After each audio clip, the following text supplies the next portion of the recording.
Good afternoon and welcome to Nasdaq Trade Talks. I'm your host, Joe Malandrino, global markets reporter at Nasdaq. Joining me at MarketSite, we have Chris Engelbert. He's a managing director over at Barron Wealth Management for our monthly RIA strategy update. And for this segment, we are going to cover tax savings going into year end. It's great to see you.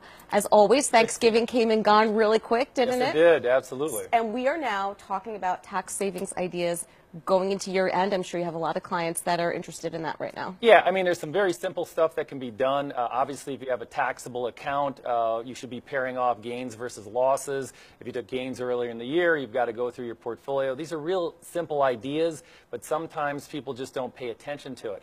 The other thing about, pairing off gains versus losses, if you have a position in a particular stock that you really like, for example, some of the internet stocks, and you want to take a loss or a gain, you can substitute one of the sector funds, ETFs out there, so that you don't lose your position. What about this year? Because it's a little bit different than 2017 was, of course. Positions look pretty good going to the beginning of October, and a lot of those gains that were made have been erased. Does that change the strategy when it comes to tax savings? The only thing it really changes is if you don't want to lose your position. So maybe you sold something, and then you're saying, well, gee, I can't buy it back for 31 days. So what I'm going to do is substitute a sector fund or sector ETF in order to maintain my position. Now, how about your 401k and in terms of how much you contributed for the year? What would you do going into the end of the year with this? Right. We always tell people there's 2 times a year to review their 401ks, now and also at the beginning of the year. Right now, if you got a bonus and you haven't maxed it out, you still have enough time to max out your 401k. Obviously, if you're under the age of 50, it's 18.5. Over the age of 50, it's 24.5. So you still have some time if you get a year-end bonus or a couple of paychecks to be able to really max out that 401k. And the good news is the levels as far as how much you can put in go up next year. Well, it's really cool with our plan at NASDAQ. It's really cool. They raise it 1% every year. You don't feel that. Right. 10% going to 11% unless you're making ridiculous amount of money. You won't feel that in your paycheck. Right. That's a great. I mean, do you recommend doing that? Absolutely. If you can afford it, at least a percent? Yeah, that automatic escalation helps with savings because we're trying to tell investors that the best way that they can save for their retirement is to continue to put that money in their 401k. All right. Now, let's talk about starting up a donor-advised fund. What is that? Yes, so basically a donor-advised fund is if you have some appreciated stock, you can put it into the donor-advised fund, and then later on you can make contributions to your favorite charitable organization. So I have some funny stories of clients that we moved appreciated stock in, and I said, well, you're not going to have to pay the capital gains on the stock, and oh, by the way, you also get the deduction as far as from the donor-advised fund.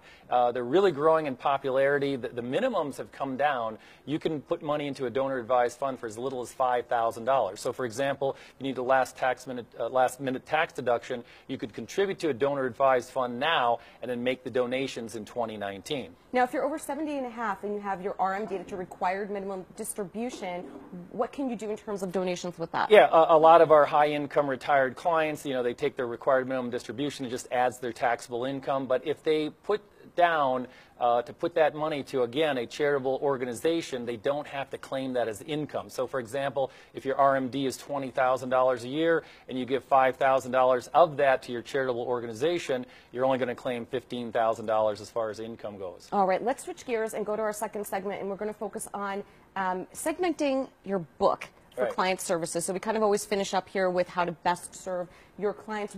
What does that mean, segmenting your book? Well, what most RIA firms do is obviously from a service standpoint, clients that obviously have more assets, we pay a lot of attention to. We're just trying to be as efficient as possible in running our practice. So a high net worth client is usually labeled a gold client, a silver client, a bronze client, etc. But I think RIA firms are really going to have to change how they think about segmenting their clients, especially the last couple of years. So we're in a late economic cycle. The bond market hasn't done very well this year. Some segments of the stock market haven't done it very well either. And so you're getting clients that over the last 2 years that you may have brought on board haven't really seen the kind of gains that they want. And so what we're really trying to focus on is educating those clients that have come on board the last couple of years. We have clients that have been with us over 25 years. They've been through several cycles now. They've made money. And when we do those client meetings, they're like, we understand, Chris, maybe this year isn't as good. But again, we want to focus on those clients that just became clients most recently. I would imagine it's not that cut and dry as gold, silver, and bronze. You might have someone who might be in the silver or bronze category, but they're a great word-of-mouth advertiser. Exactly. They like you, Yep. they trust you, and they have 10, 15 friends that need advisory services. Yeah, you have to put a special asterisk by them, center of influence. Center of influence is not just an attorney or a CPA. Center of influence could be exactly that particular person. All right, let's wrap it up and look at some charts here, because it's definitely a little bit different of a story than when we met back in October. The S&P 500, we'll take a look at that first.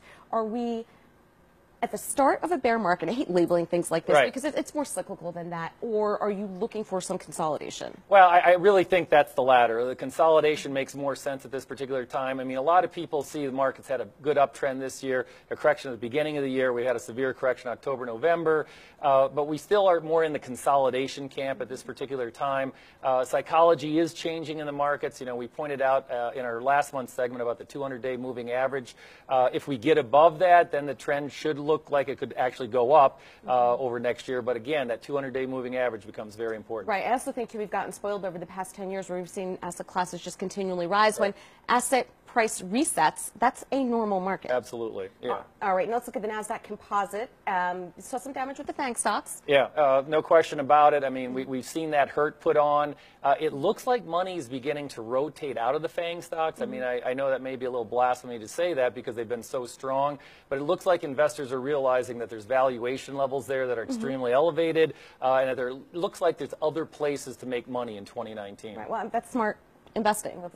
So Russell 2000, small and mid caps, they're telling us something different. Yeah, they haven't really participated. So this week we saw a huge rebound rally yesterday, as a matter of fact. The Russell kind of seems to be stuck in the mud right now, so we don't know. We commented last month that they could be warning us of a possible slowdown in the economy next year. We would tell investors to keep an eye on the Russell 2000. All right, in the 10-year, rates are still high considering that we had an equity. Yeah, it's been a little surprising with the sharp sell-off we had in October, November. You would have thought that the 10-year would have cracked under 3% as the risk trade. You know, people sell stocks, they buy bonds. We have seen rates move lower, but not to the magnitude we thought they would. I kind of think that 3% is the line of demarcation in the sand. As long as we stay above 3%, maybe the economy's doing well. If we dip below it, it might not be doing as well in 2019. All right, let's wrap it up with crude oil. The moves that we've seen in crude and natural gas, for that matter, these percentage moves is not typical in the commodity space. It's been just blowing through stops, basically. Yeah, correct. I mean, the big story in crude oil is this, nice acceleration on the upside, followed by a huge sell-off in the market. Seems to be driven by a lot of news out there. And again, our point is we think that crude oil may end up going through a consolidation, but is crude telling us the sell-off means that there's a possible slowdown in the economy in 2019? We've got to wait to see what happens with crude oil and if it rebounds or not. Typically, after such a sharp sell-off, you tend to see some kind of recovery and some type of trading range begin to develop. All right, we have 1 month to go. One more hit for 2018. What are you going to be looking at over the course of the next month? What are your catalysts? Well, what we're going to be looking for is obviously we had the chairman talk yesterday, and that really sent the markets going on. We've got a possible shutdown of the government coming. We've got some end of the year cross currents happening too. But typically, when you have a poor October, November, December tends to be much better than what people realize. So whether or not Santa Claus makes his appearance, we'll be able to tell people that next time we see them. Well, I'm sure we'll be hearing a lot about the Santa Claus rally over the next month. Thank you so much, Chris, for joining me as always. And thank you for joining me. I'm Jill Malandrino, Global Markets Reporter at NASDAQ.